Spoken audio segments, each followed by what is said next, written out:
Welcome to Burlap Teachers. Enjoy the video. In this video, I will explain how to remove an Audi A6 front seat. First, always prioritize safety by disconnecting your car's battery before you begin any work involving electrical components. Next, carefully remove the plastic trim covers that conceal the seat rail bolts.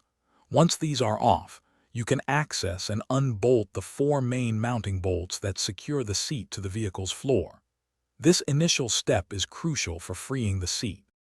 After unbolting the seat, gently tilt it backward to expose the various wiring harnesses underneath. It's vital to carefully disconnect all electrical connectors, paying special attention to the airbag plug. These connections can be delicate, so take your time to avoid damage.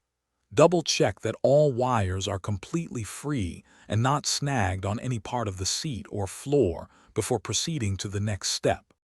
Once all electrical connections are safely disconnected, you can carefully lift the entire front seat out of the Audi A6.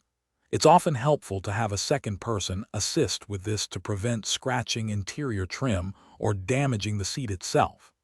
Store the seat in a safe place where it won't be damaged. Reinstallation is simply the reverse of these steps, making sure all bolts are properly torqued and electrical connections are secure.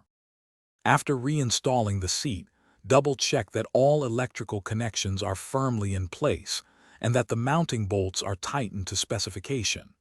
Reconnect your car's battery and then test all seat adjustments, including the power functions and heating, if applicable. Also, ensure no airbag warning lights illuminate on your dashboard. For more great tips and deals, check the description below this video. There's also a link to a book that can truly change how you think about money. Thanks for watching.